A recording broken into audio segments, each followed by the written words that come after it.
Assalamualaikum warahmatullahi wabarakatuh. Hai, kami dari kelompok 3 yang beranggotakan Hedian Ilham, NPM 150056, ada Christine Chandrawati 19009, ada saya sendiri Alfiana Yuki Saputri NPM 19011, Arum Stiani 19022, Rifanana 19023, dan ada Wulan Layatul Aida NPM 19040, dan ada Dery Firmansyah NPM 19046. Nah, untuk kesempatan kali ini kami akan membahas mengenai uji asosiasi. Cus yuk langsung ke pembahasan. Dalam pengujian asosiasi menggunakan dua variabel yang saling mempengaruhi. Nah, dalam pengujian ini tidak memperhatikan mana variabel yang dependen dan mana variabel independen. Nah, uji asosiasi ini digunakan untuk menganalisis apakah variabel itu mempunyai hubungan yang signifikan terhadap variabel lainnya. Jika ada hubungan tersebut, bagaimana keeratan hubungan tersebut? Dan seberapa jauh variabel tersebut mempengaruhi variabel lainnya. Nah, alat analisis yang digunakan dalam uji asosiasi ini adalah alat analisis korelasi dan regresi. Yang selanjutnya adalah tipe hubungan dalam uji asosiasi. Yang pertama ada hubungan simetris. Hubungan simetris merupakan hubungan antara dua variabel atau lebih yang munculnya secara bersamaan akan tetapi tidak saling berpengaruh. Contohnya yaitu Y1 menunjukkan variabel tinggi badan, Y2 menunjukkan variabel berat badan yang dipengaruhi oleh X sebagai variabel pertumbuhan, di mana kedua variabelnya itu saling berhubungan atau saling terikat, akan tetapi tidak saling berpengaruh. Nah, kemudian yang kedua yaitu hubungan asimetris. Hubungan asimetris di sini merupakan hubungan antara dua variabel atau lebih yang saling berpengaruh. Nah, untuk contohnya variabel dalam hubungan asimetris ini ada variabel bivariat dan multivariat. Untuk contoh bivariat yaitu katakanlah X sebagai kecerdasan intelektual dan Y sebagai prestasi belajar. Dapat diartikan bahwasanya X berpengaruh terhadap Y. Begitu pula yang multivariat.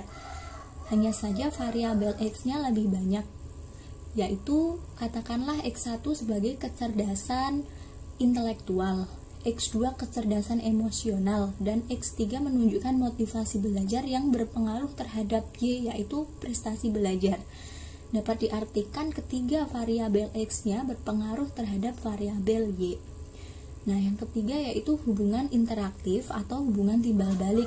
Dapat diartikan hubungan antara variabel satu dengan variabel yang lainnya bisa menjadi sebab maupun akibat antar variabel.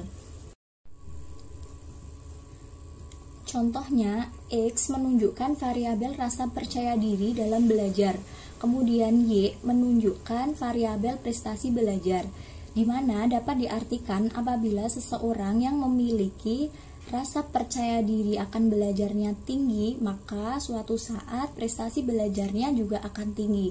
Begitu juga sebaliknya. Yang selanjutnya mengenai pengujian asosiasi parametrik.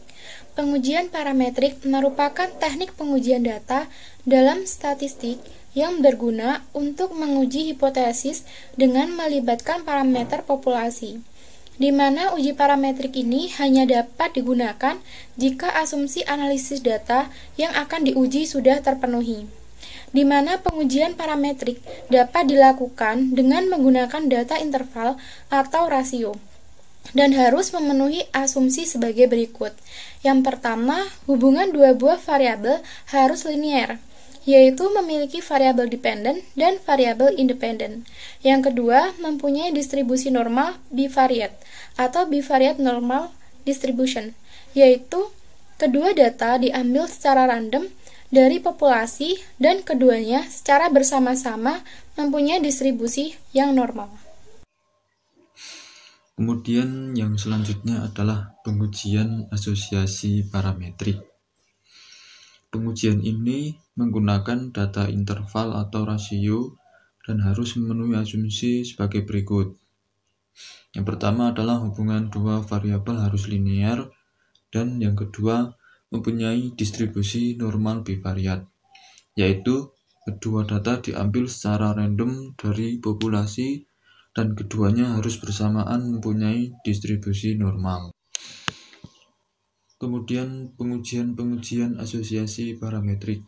Yang pertama, Pearson untuk variabel kontinus yang berhubungan, kemudian correlation ratio untuk data nonlinear atau mengkorelasi efek utama dengan variabel dependen yang kontinu.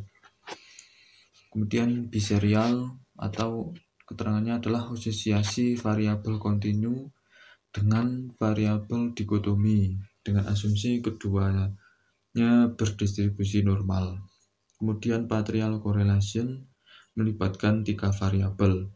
Menghubungkan kedua variabel dengan variabel ketiganya dikeluarkan. Kemudian multiple correlation melibatkan 3 variabel menghubungkan sebuah variabel dengan 2 variabel lain. Kemudian regresi linear bivariat.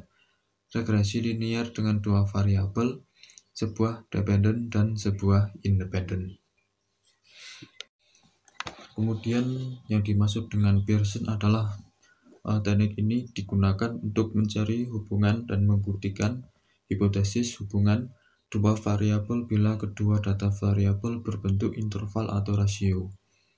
Dan sumber data dari 2 variabel atau lebih tersebut adalah sama, berbentuk regresi linear dan data dari setiap variabel berdistribusi normal. Kemudian yang kedua adalah korelasi ganda. Merupakan angka yang menunjukkan arah dan kuatnya hubungan antara 2 variabel independen secara bersama-sama atau lebih dengan 1 variabel dependen. Kemudian yang ketiga, korelasi parsial digunakan untuk menganalisis bila peneliti bermaksud mengetahui pengaruh hubungan antara variabel independen dan dependen, di mana salah satu variabel independennya dibuat tetap atau dikendalikan. Yang keempat, regresi linear bivariat. Ketika mengambil nilai pengamatan X untuk mengestimasi atau memprediksi nilai Y pasangannya, prosesnya disebut sebagai prediksi sederhana. Ketika digunakan lebih dari 1 X, maka hasilnya adalah fungsi prediktor berganda. Ya, saya Indian Ilham Zuhri, NPM 1501010056. Saya akan membacakan tentang penguji non-parametrik. Penguji asosiasi non-parametrik digunakan untuk tipe data normal atau data ordinal atau kedua asumsi yang ada di penguji parametrik. Contoh tabelnya, tabel 2 pengujian asosiasi non-parametrik, yaitu tipe A nominal 1 pi keterangan X kuadrat berbasis data tabel 2 kali 2. Yang kedua, Kramers V keterangan X kuadrat diperbaiki jika dimensi tabel lebih dari 2. Yang ketiga, kontingensi koefisiensi yang keterangannya X kuadrat dengan data dan asumsi distribusi yang difleksibel. Yang keempat, lambda keterangan interpretasi berbasis pre atau proportional reduction in error. Yang kelima, Goodman dan Kruskal-Chow keterangan berbasis PRE untuk table margins. Yang keenam, usability coefficient kappa berguna untuk tabel multidimensi pengukur persetujuan. Yang B, tabel data ordinal. Yang satu, gamma keterangan berbasis pada pasangan concordant discordant atau pi kurang Q dan interpretasi PRA. Yang kedua, indulge atau indulge to be, berbasis pada atau P kurang dari Q, disesuaikan untuk ranking yang bernilai sama. Yang ketiga, indulge to C, berbasis.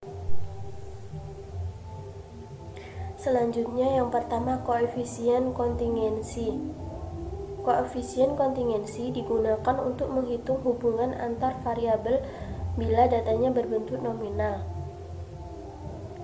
Teknik ini mempunyai kaitan erat dengan C kuadrat yang digunakan untuk menguji hipotesis komparatif sampel independen.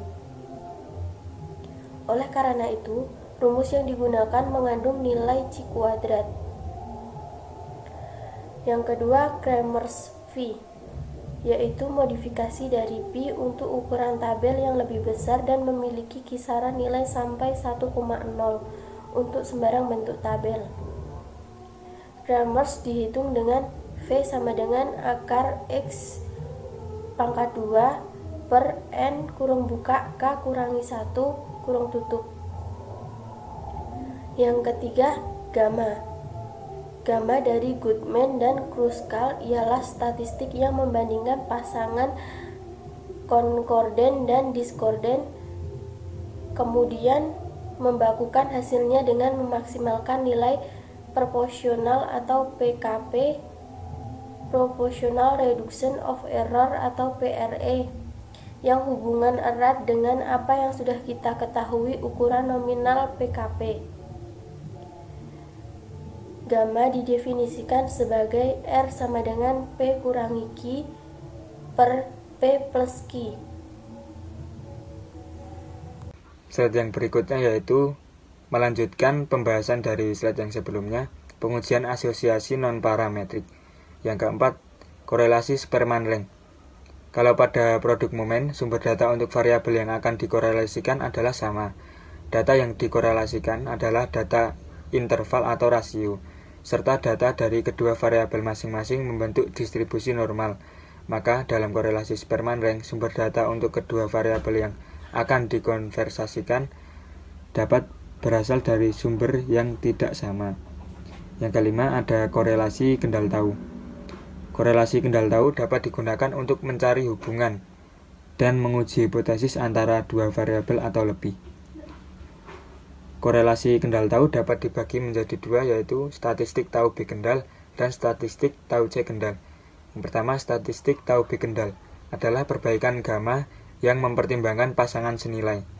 Suatu pasangan senilai terjadi ketika observasi memiliki nilai yang sama untuk variabel X dan variabel Y.